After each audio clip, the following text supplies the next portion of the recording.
창세기 28장 1절부터 22절까지의 말씀입니다. 구약성경 39면에 있는 창세기 28장 1절부터 22절까지 제가 한 절, 여러분이 한 절 교독하여 하나님께 올려드리겠습니다.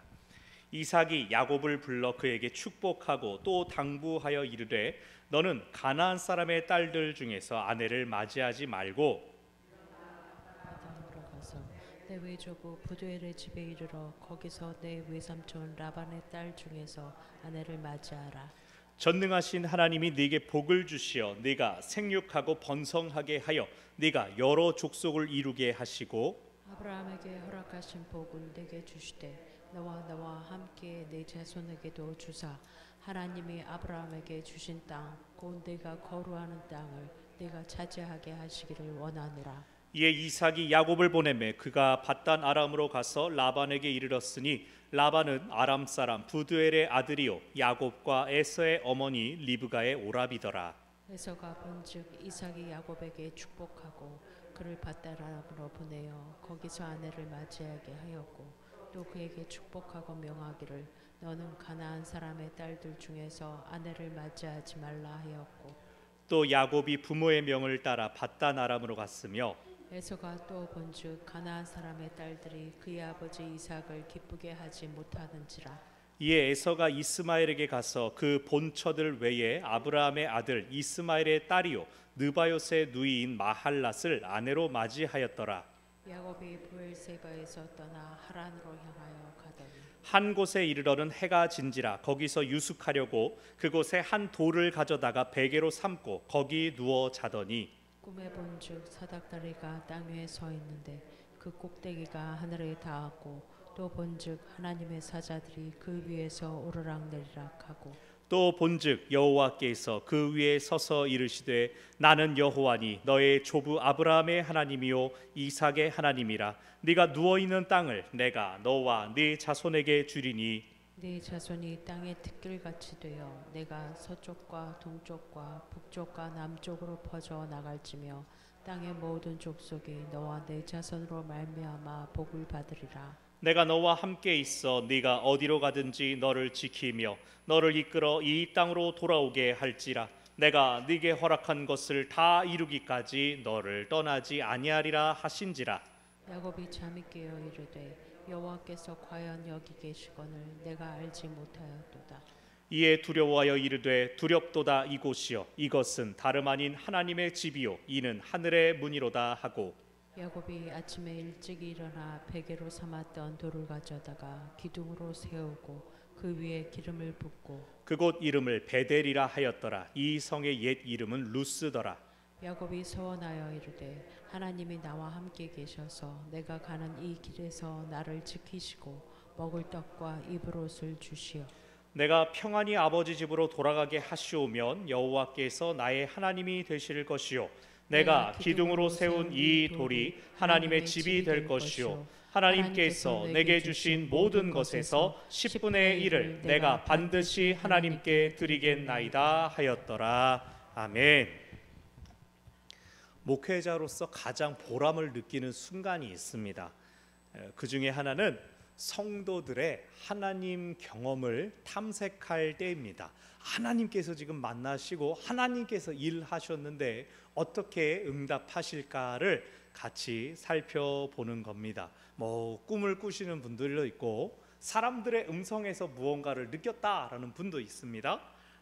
또 지나가는 길에 그냥 우연히 간판을 봤을 뿐인데 혹은 책을 읽다가 이것은 내게 하나님께서 내게 주시는 음성이다라는 그런 말씀을 들으면 그렇게 느꼈습니다라는 말씀을 들으면 그걸 위해 제가 딱히 뭘 하지 않았다 하더라도 하나님 일하고 계시는군요. 그것을 우리가 함께 알게 하셨군요 라고 그렇게 느껴져서 참 기분이 좋습니다. 제 경험을 돌아보게 되기도 하고 또 다른 분들에게도 하나님 경험이 더 풍성하게 많이 일어나기를 소망하게 됩니다. 하나님 경험 굉장히 중요합니다. 왜 중요하냐면 하나님을 경험할 때에 하나님과의 개인적인 관계가 시작되기 때문입니다. 누가 가르쳐준 하나님, 또 머리로 이해한 하나님을 믿는 것도 좋습니다. 그것도 필요합니다. 공부가 필요합니다. 하지만 하나님을 직접 경험하고 나의 하나님은 내게 이런 일을 하셨다라고 고백하게 될 때 그것은 어떤 지식에 비교할 수가 없습니다. 오늘 본문은 야곱의 하나님 경험입니다. 아버지 이삭의 하나님, 할아버지 아브라함의 하나님이 아니라 그가 단독으로 완전히 혼자서 하나님을 만나는 경험을 합니다. 이 경험을 통해 그는 비로소 하나님을 나의 하나님, 야곱의 하나님이라고 부를 수 있습니다. 익숙한 내용이지만 또 이 가운데 우리 각자가 하나님을 만나는 시간 되시기를 바랍니다. 자, 우리가 지난주에 야곱이 어머니 리브가와 모의해서 아버지 이삭을 속여서 복을 받았죠. 이 과정에서 가장 큰 피해자가 누구였을까요? 가장 불쌍했던 건 에서죠, 에서. 자, 족장인 아버지 이삭은 자기가 편애하는 그 아들만 몰래 축복해 주려고 했었습니다. 근데 어머니 리브가가 그 축복, 내가 사랑하는 내 새끼 야곱이 받으면 좋겠다, 그래서 그것을 가로채게끔 계획을 꾸미고 실천하죠. 야곱은 그럼 뭐 엄마가 시키는 대로 쫄래쫄래 가가지고 시키는 것만 했습니까? 그렇지 않죠. 그 계획을 자기가 실천했습니다. 아버지가 야곱 같은데 라고 하니까 어떻게 이렇게 빨리 잡아오지? 그러니까 자기가 막 거짓말 하지 않았습니까? 하나님이 잡아주시던데요, 저 에서 맞는데요. 자기가 적극적으로 참여했습니다. 근데 그동안 에서는 뭐 했습니까? 들판에 나가가지고 우리 아버지 좋아하는 저 짐승 잡아야지, 기껏 잡아 들어온 것 가지고 이젠 또 내가 요리를 해야 좋아한다니 그 요리해야지, 온갖 밖에서 일하고 안에서 일하고 딱 들어갔는데 아버지 트름하고 계시고 넌 누구냐 이러시니 남은 건 뭐였습니까? 너는 뭐 땅의 기름짐에서 멀겠고 뭐 하늘에 내리는 이슬에서 멀겠고 이런 것만 남았습니다. 가장 불쌍했던 에서가 분노하며 사리에 불타오르자 가장 위험해진 건 야곱이 되었습니다. 모든 축복을 독차지했던 야곱이 그 축복과는 반대로 생명이 위태롭게 되었습니다. 리브가는 결혼을 구실로 애가 며느리를 데려와야 되지 않겠어요? 라는 핑계로 야곱을 떠나 보냅시다 라고 이삭을 충동질합니다. 사실 동족과 결혼하는 것이 그 부모와 또 조상들로부터 온 바람이었기 때문에 이삭도 자기 살 날이 얼마 남지 않았다라고 생각했으면서도 이 야곱을 보내죠. 여행을 보내면서 2절을 보니까 다른 동족 누구가 아니라 아예 리브가의 오빠인 라반의 집으로 가라라고 합니다. 목적지를 딱 지정해 주고 있습니다. 라반의 딸 중에서 아내를 맞이하라라고 하는데 그 집에 딸이 있는지 없는지 어떻게 알죠? 아마 리브가가 출가 후에 잘 지내요 라고 소식을 주고받지 않았을까, 그 집에 딸이 있었던 것을 알고 있지 않았을까. 그러니까 야곱이 가서 며느리 삼을 사람, 아내 삼을 사람을 만나서 바로 데려오기만 하면 그 여행이 그렇게 길지 않을 것이라고 생각했을 수가 있습니다. 왜? 거기 사람이 있다는 겁니다. 어른들의 결혼, 어른들이 주관해서 말만 맞추면 되는 결혼이니까 다녀와라. 근데 2절을 보면 이삭이 무엇라고 합니까? 이삭이 야곱을 향하여 너의 외조부 부두엘의 집에 가서 너의 외삼촌 라반의 딸 중에서, 그래서 너의 외할아버지, 너의 외삼촌 이렇게 부르고 있습니다. 그래서 이삭은 자신을 중심으로 지금 관계를 말하고 있지 않습니다. 우리 장인 부두엘, 우리의 처남 이렇게 라반, 뭡니까? 아무튼 그 아내의 오빠 야곱을 중심으로 야곱이 어머니를 중심으로 이 모계로서 그들의 관계를 말하는 것을 보여줍니다. 그래서 그 외가 쪽 어른들과 친밀하게 지내야 된다, 친하게 지내면서 잘 보여야 된다라고 이삭이 보냅니다. 근데 무슨 일이 있습니까? 저 외삼촌 라반이 어떻게 합니까? 20년 동안이나 이제 야곱을 붙잡고 품삯을 가지고 야곱을 속여 먹죠. 자, 3절 4절 이삭이 다시 떠나는 야곱을 또 축복합니다. 그러면서 아브라함이 받았던, 하나님으로부터 받았던 그 약속을 전합니다. 앞서 지난주에 에서인 줄 알고 축복했을 때는 아브라함의 축복은 너를 저주하는 자를 저주를 받고 너를 축복하는 자가 복을 받을 것이다, 요 한마디밖에 없었는데, 오늘 여기서는 족장이 다음 족장에게 전수하는 아브라함의 언약이 등장하고 있습니다. 생육하고 번성하여 여러 민족을 이루게 하시고 또 너와 함께 네 자손에게도 하나님께서 그 복을 주시기를 원한다. 네가 있는 그 땅을 차지하게 하시기를 원한다. 땅과 자손의 약속, 족장에게 주어지는 약속을 지금 야곱에게 주고 있습니다. 먼 길 떠나는 야곱에게 주고 있습니다. 그래서 이삭은 이제야 야곱을 대를 이을 아들로 인정하고 있는지도 모릅니다. 5절 이삭이 야곱을 보내매 야곱이 밧단 아람 갔다. 5절에서 굉장히 짧게 이 여정이 나타납니다. 그리고 그 안에서 하나님을 만난 경험이 10절부터 길게 나타납니다. 자, 그 전에 6절부터 9절까지 야곱이 떠나는 것을 본 다음에야 에서가 무슨 생각이 들었냐면, 우리 엄마 아빠가 내 아내들을 좋아하지 않았구나, 헷 여인들을 기뻐하지 않았구나라는 걸 그때 가서 깨닫습니다. 무슨 뜻인지 아세요? 야곱이 워낙 머리가 비상해가지고 형도 속여먹고 아버지도 속여먹고 그랬던 사람이 아니라 에서가 원래 좀 잘 속는, 좀 둔한 사람이다라는 걸 보여줍니다. 아니, 며느리감을 데리고 왔는데 어머니 아버지 표정이 썩었는지 고운지를 그걸 왜 분별을 못해요? 데리고 사는데 아버지 어머니가 좋아하시는구나 싫어하시는구나를 이제서야 아는 거예요. 아니, 야곱이 동족에서 데려오라고 지금 떠난단 말이야? 내가 전에 데려온 마누라들이 마음에 안 들었었구나. 에서가 좀 둔하죠. 그러면서도 8절에서는 특히 무엇라고 하냐면, 그의 아버지 이삭을 기쁘게 하지 못하는지라. 리브가가 기뻐하는지 안 기뻐하는지, 시어머니가 며느리를 기뻐하는지 안 기뻐하는지 그건 중요하지 않다는 거예요. 에서는 오직 아빠 바라기, 아빠가 안 좋아하시네 라고 생각한 거예요. 그래서 9절 이스마엘 족속에게로 가서 이스마엘 족속, 동족에 하나 걸친 동족에게 또 장가를 드는 것이죠. 에서 역시 자기의 아버지만을 신경 쓰는 걸 볼 때 부모가 먼저 편애를 했죠. 아버지는 에서, 어머니는 야곱. 근데 자식들도 똑같이 나를 사랑해주는 나의 아빠, 나를 사랑해주는 나의 엄마, 편애에 편애로 응답했습니다. 그러니까 이 가족이 화합될 수 있는 가능성이 있겠어요? 누구 하나는 다 품고 엄마 아빠 그러지 마세요 해야 되는데, 누구도 넓은 마음으로 포용할 생각 없이 내리 사랑만 받고 있었습니다. 여기까지 쭉 서론이 지나가고 10절부터 22절까지가 야곱의 하나님 경험이 길게 그려집니다. 그가 밧단 아람까지 가는 긴 여정, 맨날 며칠 걸렸다, 다 필요 없고 하룻밤 하나님을 만난 경험이 자세하게 그려집니다. 10절부터 15절까지 전반부에는 무슨 일이 일어났는가, 그리고 16절부터 후반부에는 그래서 야곱이 어떻게 했는가, 야곱의 반응이 나타납니다. 반응, 어떤 사건이 일어났을 때, 어떤 일이 꽝 하고 일어났을 때 그것이 의미 있으려면 내가 그것에 대하여 반응을 해야 됩니다. 리액션이 나타나야 됩니다.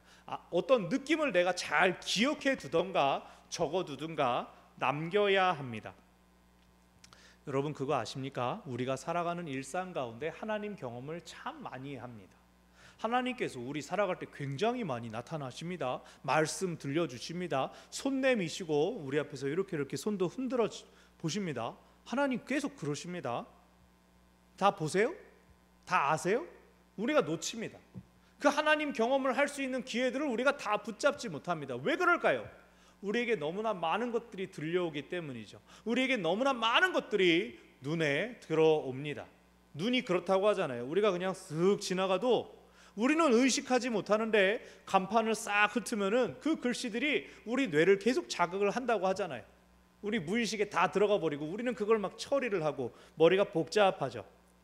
그래서 한적한 곳으로 여행을 가거나 분주한 일상을 내려놓고 심지어 병 때문에 입원해서 꼼짝없이 병상에 누워 있을 때 마음이 차분해지고 고요해집니다. 내면의 소리를 좀 더 잘 들을 수 있게 됩니다. 내게 들어오는 정보의 양을 차단시킬 때 하나님을 향한 경험의 폭이 더욱더 넓어집니다. 신앙생활도 마찬가지예요. 너무나 바쁘면 안 됩니다. 너무 일이 많으면 안 됩니다. 영적으로도 건강이 상합니다. 왜요? 하나님을 경험해야 영적으로 계속 리프레시가 되는데 하나님 경험이 바빠서 놓쳐버리는 겁니다. 소모가 되는 겁니다. 그래서 공동체 안에 꼭 필요한 거 적당한 쉼이 있어야 됩니다. 섬기는 사람을 향한 배려가 있어야 합니다. 내가 할게요. 그게 공동체에 꼭 필요합니다. 우리 각자가 다 하나님 만나야 됩니다. 자, 11절 야곱이 유숙을 한다고 나옵니다. 여러분 이 장면 어떻게 보이세요? 우리가 18장에서 아브라함을 찾은 새 천사가 어떤 대접을 받았는지 우리가 살펴봤습니다. 소를 잡고 떡을 만들어 가지고 귀한 음식을 잘 대접했습니다. 그냥 아브라함이 워낙에 큰 손이고 사람 대접하는 걸 좋아했는가? 아니죠. 그 다음 19장을 가면 소돔성에서 이번에는 롯이 밤 늦은 시간까지 손님 나그네 지나갈까 봐 기다리고 있었죠. 그 성에서 험한 일 당하지 않게 지켜주려고, 보호해 주려고, 그 천사들이 떠보려고 우린 그냥 밖에서 잘 건데, 그러니까 그 팔을 이끌고 자기 집으로 데리고 들어갔습니다. 환대의 문화가 있습니다. 그런 문화가 있는데 야곱은 지금 그 환대를 받지 못하고 밖에서 자고 있습니다. 두 가지 의미가 있습니다. 첫 번째, 야곱이 진짜 여행에 대해서는 아무것도 모른다는 거예요. 어디 휴가 가고 여행 갈 때 꼭 그런 사람 있지 않습니까? 숙소 미리 안 잡아놓고 가면 뭐 있겠지 그런데 가보면 다 매진돼 가지고 비싼 숙소 잡거나 아니면은 예상했던 것과 전혀 딴판의 숙소를 가게 되는 일. 야곱도 그런 거예요. 거리를 어느 정도 여행할 때 여기쯤에 어떤 마을에 들어가야지 라는 계획이 있어야 되는데 그것 없이 가다가 길거리에 떨어진 것이죠. 두 번째, 야곱이 길에서 자고 있는 이 모습은 야곱이 실존적으로 느끼는 외로움의 크기가 어떠한가를 보여줍니다. 낯선 사람들에게 둘러싸여 있을 때에도 마음이 고독할 텐데 실제적으로도 물리적으로도 야곱은 지금 주변에 아무 사람은커녕 사람 사는 동네도 안 보이는 가운데 내팽개쳐져 있는 것입니다. 단순히 집에서 떠나서 부모님과 떨어져 있는 정도가 아니라 사람들로부터도 완전히 떨어져 있습니다. 야곱이 성숙하는 계기가 되겠죠. 그런 그가 가지고 있는 것은 무엇이냐? 다른 여행 진보다리 외에 가지고 있는 게 있습니다. 뭡니까? 11절에 뭘 가지고 있어요? 돌을 가져다가 베개로 삼고 누워 잤다. 유럽의 중세 유럽의 성화를 그리던 화가들 보면 돌도 막 이따만한 막 돌 침대만한 돌을 베고 막 이렇게 자는데 아마도 그러한 돌이 아니라 이 돌은 유사시에 무기로 사용할 수 있는, 그러니까 들짐승이나 도적이 갑자기 자신을 덮쳤을 때에 무기로 사용할 수 있는 주먹만한, 우리로 조금 속된 말로 짱돌 같은 거 여기다 머리맡에 끼고 자고 있는 그런 불쌍한 모습입니다. 야곱의 신세가 얼마나 처량맞습니까? 그렇게 잠든 야곱이 꿈에서 하늘까지 닿는 사닥다리를 봅니다. 이 땅에서 하늘까지 쭉 사닥다리가 올라갔습니다. 그리고 그 위로 하나님의 사자들이 사닥다리를 오르락내리락 하고 있었다고 합니다. 여기 사닥다리, 우리 성경에 사다리로 번역된 히브리어 술람, 재밌는 발음이죠. 술람. 근데 오늘날 대부분의 주석가들은 이거 이렇게 타는 사다리 아니고 경사로 아니면 계단 이렇게 다시 번역되어야 한다라고 합니다. 사다리하고 계단의 차이를 아시겠죠? 자, 손으로 잡고 조심스럽게 이렇게 올라가는 게 어떤 존귀와 영광스러운 모습이 됩니까? 제가 어쩌다가 이제 뭐 조명 갈고 뭐 저거 카메라 한다고 사다리 타는 거 보신 분들이 아유 우리 목사님 참 거룩한 일 하시네 그럽니까? 밑에서 보고 어휴 막 불안해가지고 이렇게 일자 사다리도 아니고 펼치는 사다리에 제 나름대로 안정되게 앉아있는데 밑에서 보면 어떻게 떨어지는 거 아니야. 사다리는 그런 겁니다. 왜 아버지가 나와요? 자, 그런데 여러분, 우리가 아는 천사의 이미지 뭡니까? 천사 등에 막 날개도 달려 있고 그래야 되지 않습니까? 날개 달린 천사가 사다리 막 이렇게 타면서 막 비켜 좁아. 아니죠.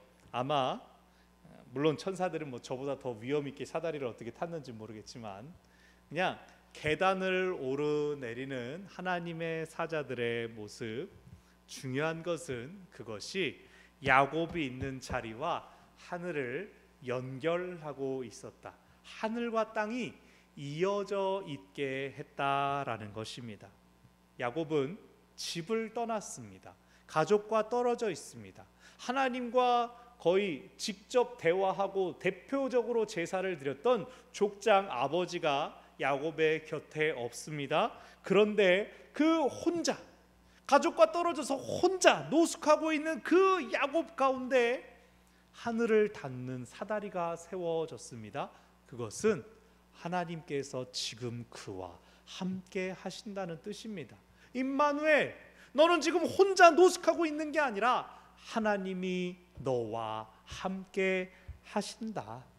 하나님께서 그를 보호하신다는 뜻입니다. 그것을 꿈을 통해 보여주신 것입니다. 13절 사닥다리 끝에 여호와께서 서 계십니다. 네가 누워있는 땅을 내가 너와 네 자손에게 주겠다. 14절은 우리가 같이 읽읍시다. 시작. 네 자손이 땅의 티끌같이 되어 네가 서쪽과 동쪽과 북쪽과 남쪽으로 퍼져 나갈지며 땅의 모든 족속이 너와 네 자손으로 말미암아 복을 받으리라. 아멘. 아까 이삭이 야곱을 떠나보내면서 아브라함 언약을 전수했다라는 말씀을 드렸는데요, 여기 하나님께서 직접 야곱에게 그 말씀을 다시 들려주십니다. 자손이 땅에 티끌같이 많을 것이다. 동서남북으로 퍼져나가고 모든 족속이 너와 네 자손으로 말미암아 복을 받을 것이다. 하나님께서 말씀하여 주십니다. 13장에서 이 말씀 특별히 어디 나왔던 말씀이냐면 13장에서 롯에게 소돔을 양보했을 때 아브라함에게 주신 말씀과 똑같습니다. 너가 일어나서 동서남북 사면을 바라봐라. 네가 보는 그 땅을 다 너에게 주겠다. 동일하신 하나님께서 동일한 약속을 야곱에게 들려주시는 것입니다. 그러나 아브라함은 그때 많은 재산이 있었습니다. 어디든 마음만 먹으면 정착할 수 있는 상태였습니다. 근데 야곱은 지금 어때요? 집에서 도망가는 중이에요. 가지고 있는 재산들, 그의 이름으로 된 것들, 소유가 아무것도 없는 상태에서 이 약속을 받았습니다. 결국 이 약속은 무슨 뜻이냐? 그가 무사히 평안히 집으로 돌아오게 될 것이라는 약속입니다. 지금의 야곱에겐 무엇보다 가장 필요한 것이었죠. 15절 보다 구체적으로 내가 너와 함께 있겠다. 네가 어디로 가든지 너를 지키며 너를 이끌어 이 땅으로 돌아오게 할지라. 내가 너에게 허락한 것을 다 이룰 때까지 너를 떠나지 아니하리라. 야곱 이야기의 전체 스토리가 여기 다 담겨 있습니다. 이 15절에 다 나와 있습니다.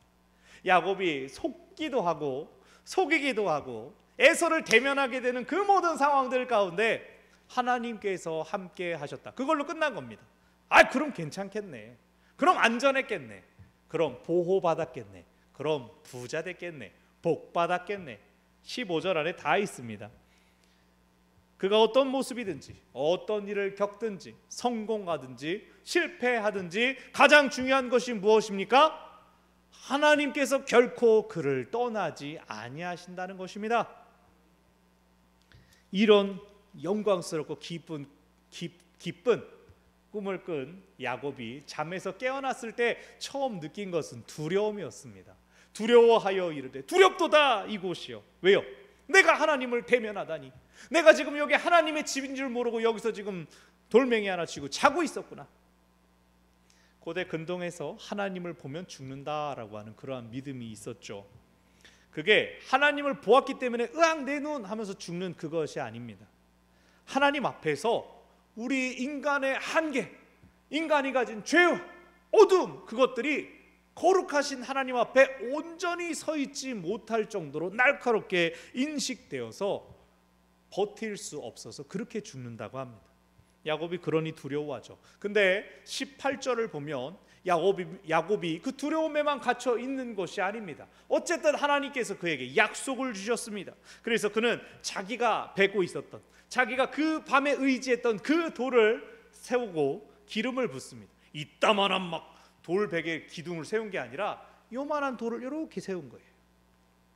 이것이 베델, 이것이 하나님의 집 머릿돌이 되기를 바랍니다. 내가 돌아오면 이곳이, 이 돌을 기초로 하나님의 집이 될 것입니다. 이 야곱의 하나님 경험은 하나님께서 그를 직접적으로나 혹은 내버려 두어서 죽게 내버려 두는 것이 아니라, 죽게 하는 것이 아니라 하나님께서 결코 그를 떠나지 않고 그를 마침내 살려주시고 복 주실 것임을 깨닫게 했습니다. 그래서 그는 두려움을 금방 떨쳐내고 그곳을 거룩한 곳으로 구별합니다. 그리고 20절부터 22절까지 하나님께 서원을 합니다. 오늘 새벽에 서원이 있고 맹세가 있다라는 말씀을 드렸습니다. 서원은 하나님께서 뭐뭐 해주시면 내가 뭐뭐 하겠습니다 라고 조건이 붙으면 서원, 그리고 조건 없이 하나님 나 이제 그거 안 할래요 라고 하면 그게 맹세입니다. 야곱은 15절에서 주셨던 하나님의 말씀을 기억하며 요청을 드립니다. 20절, 하나님 나와 함께 계셔서, 나와 함께 계신 하나님께서 나를 지켜주시고, 두 번째 먹을 떡과 입을 옷을 주시고, 21절 평안히 아버지 집으로 돌아오게 하시면, 그러면 21절 후반부 여호와께서 나의 하나님이 되실 것입니다. 22절 이 돌은 하나님의 집이 될 것입니다. 그리고 나는 10분의 1을 하나님께 드리겠습니다. 특히 여기 10분의 1을 드리겠습니다 11조에 대한 것은 14장 17장에서 그의 할아버지 아브라함이 했던 것을 따라하는 것입니다. 즉 야곱은 아브라함의 행동을 모방함으로써 그가 장차 차기 족장의 자격이 있음을 계속 은연중에 드러내고 있는 것입니다. 야곱은 더 이상 두려워하지 않을 거예요. 형으로부터 살해 위협을 받고 도망쳤던 막둥이 야곱이 하나님의 약속을 받은 자, 하나님께서 지키시며 결코 떠나지 않으실 것이라는 약속, 그 자존감을 얻게 됐습니다. 물론 야곱이 실제로 돌아오는 것은 이때로부터 20년이나 지난 뒤의 일이지만 지금은 그걸 알지 못하고 설령 알았어도 상관없었을 겁니다. 왜? 하나님께서 함께 하신다는 약속을 주셨기 때문입니다. 여러분, 우리 일상 가운데 어려운 일이 닥쳐올 때가 있습니다. 그것은 우리로 하여금 일상을 잠시 멈추라는 신호일 수 있습니다. 정상적인 삶을 영위해 가는 중에는 듣지 못하고 보지 못했던 것들이 새삼스럽게 느껴질 때가 있습니다. 그 크기가 우리가 흘려보내는 일상보다 더 크게 다가옵니다. 여러분, 하나님께서 야곱을 부르실 때 지금만 불렀겠어요? 저거 혼자 잘 때 보자, 내가 그때 빡 나타나야지, 하나님이 고날만 기다리고 있었겠어요? 그렇지 않죠. 그가 이미 태중에 있을 때 하나님께서 야곱을 아셨고 에서를 아셨습니다. 아시는 대로 하나님께서 지으셨습니다. 태중의 다툼 속에서 야곱이 장차 더 크게 될 것을 알려주셨습니다. 부모에게 알려주셨습니다. 야곱이 장자권에 집착할 때, 형의 장자권에 집착할 때, 또 어머니의 계략을 따르면서 아버지를 속일 때 하나님은 계속해서 야곱을 부르고 또 불렀습니다. 근데 야곱은 지난 시간에 자기가 하나님을 보지 못했습니다. 듣지 못했습니다. 하나님의 부르심을 알지 못했습니다. 자기 꾀를 따라 장자권 어치만한 팥죽을 만드느라, 어머니의 말 듣고 염소 털 자기 팔에 붙이고 있느라 하나님의 부르심을 듣지 못했습니다. 그런데 하나님이 이제 안 듣네라고 포기하셨나요? 하나님은 포기하지 않으셨습니다. 부르시고 또 부르시고 마침내 야곱이 자신을 보호해 준다고 여기던 것들을 모두 잃어버리고 완전히 혼자 되었을 때에 그냥 자기 몸 지킬 거라 기대하는 돌멩이 하나 껴안고 잠들었을 때 비로소 그가 하나님의 부르심을 듣게 됩니다. 오랜 시간 동안 꾸준히 그를 부르시고 찾으셨던 그 하나님께 드디어 응답할 수 있게 되었습니다. 집에서 쫓겨나서 도망쳤던 그 여정은 그의 평생의 하나님을 만나는 하나님 경험의 장이 되었습니다.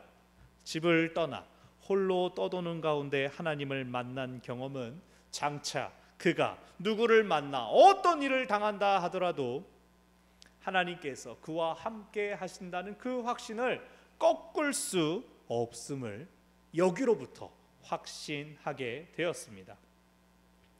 말씀을 정리합니다. 찬양팀 앞으로 나오십시오. 사랑하는 여러분, 우리도 마찬가지로 모든 것들 가운데에서 우리를 부르고 계신 그 하나님을 만나기를 바랍니다. 내가 준비되고 내가 모든 것을 다 가졌을 때 그때뿐만이 아니라 모든 것을 다 빼앗기고 모든 것을 다 내려놓았을 때조차 하나님을 만날 수 있다면, 오히려 그 상황 통해서 우리가 하나님을 경험할 수가 있다면 그것은 우리를 새롭게 하는 복이 될 것입니다. 우리 앞에 불렀던 찬송 갈 길을 밝히 보이시니 이 시간에 함께 부르기 원합니다. 소리 나요?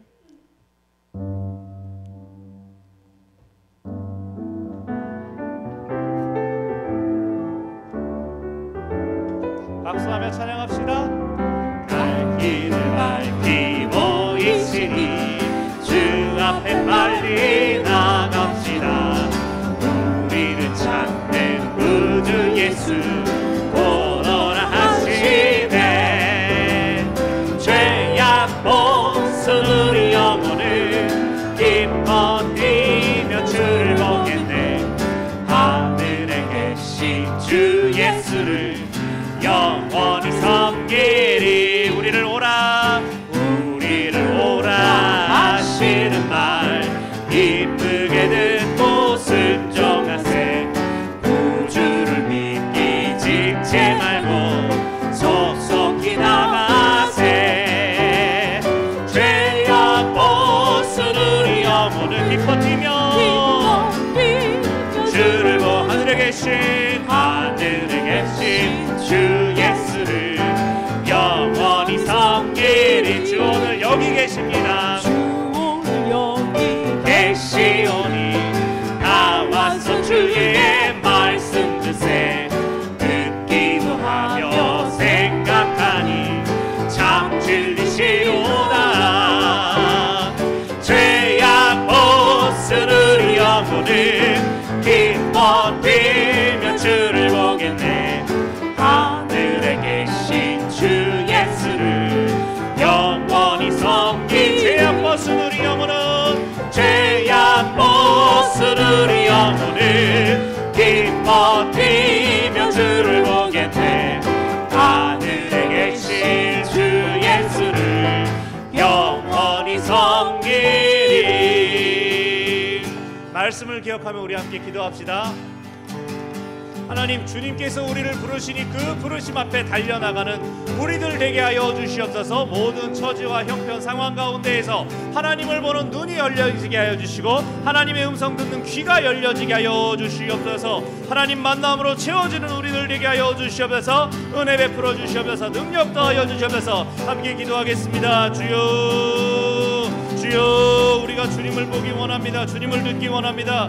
아버지, 저희를 주장하시는 주님, 저희를 이끄시는 주님, 저희를 지키시는 주님, 오 주여, 저희가 들은 말씀처럼 야곱의 평생에 하나님 평생에 함께 하시는 그 하나님 경험이 이제 시작되었습니다. 하나님께서 복 주시기로 작정한 것을 누구도 빼앗을 수 없음을 야곱이 고백하며 선포하며 나아가는 그 발걸음, 그 계기가 된 것처럼 우리도 하나님을 만나는 경험, 우리도 하나님의 약속 붙잡는 경험 우리 가운데도 허락하여 주시옵소서. 내게 부족함이 있어서, 내게 연약함이 있어서, 내게 넘어짐이 있어서 하나님을 못 만나는 것이 아니라 오히려 내가 너무 많은 것들을 붙들고 있어서 하나님을 듣지 못하고 하나님을 보지 못하고 하나님을 만나지 못하였음을 우리가 기억하며, 하나님, 우리의 처지가 높든지 낮든지 그것을 의식하는 하시는 것이 아니라 우리와 함께 하시는 하나님께서 우리에게 무엇라 말씀하시는지, 우리를 어떻게 부르시며 어떻게 초청하시는지, 우리를 어떻게 끌어안으시는지, 우리를 어떻게 붙잡으시고 세우시는지, 주여 우리가 그 주님께 집중하게 없소서. 주님께 우리가 그 마음 열게 없소서. 우리를 향하시 우리를 결코 떠나지 않으시며 우리를 결코 놓지 않으시는 그 주님께서 우리의 갈 길을 밝히 보이십니다. 우리를 향하여 오라 오라 말씀하십니다. 그 주님께서 오늘 여기에 우리와 함께 계십니다. 주여 주님을 생각합니다. 주님의 음성을 듣습니다. 주님을 보기를 원합니다. 아버지 저희를 주장하시고 저희를 인도하옵소서. 저희를 이끄시고 저희를 붙잡아 주시옵소서. 주여 오늘 저희 가운데 은혜 더하여 주시고 주께서 주시는 힘과 능력 의지하여서 주님께서 이끄시는 그 길 담대함으로 나아갈 수 있도록 아버지여 저희를 주장하소서. 아버지 저희를 이끌어 주시옵소서. 하나님께서 주시는 새 힘과 능력 공급받아서 또한 남은 한 주를 힘써 살아나가는 종들 되게 하여 주시고, 또 내일 예비되어 있는 주의 성전에 예비되어 있는 귀한 예배 가운데 하나님께서 복 내려 주시고 은혜를 베풀어 주시옵소서. 우리의 모든 기도를 들어주시는 주님 감사드리며 예수님의 이름으로 기도합니다. 아멘. 우리 주님께서 가르쳐 주신 기도를 함께 드리겠습니다. 하늘에 계신 우리 아버지, 아버지의 이름을 거룩하게 하시며 아버지의 나라가 오게 하시며 아버지의 뜻이 하늘에서와 같이 땅에서도 이루어지게 하소서. 오늘 우리에게 일용할 양식을 주시고 우리가 우리에게 잘못한 사람을 용서하여 준 것 같이 우리 죄를 용서하여 주시고 우리를 시험에 빠지지 않게 하시고 악에서 구하소서. 나라와 권능과 영광이 영원히 아버지의 것입니다. 아멘.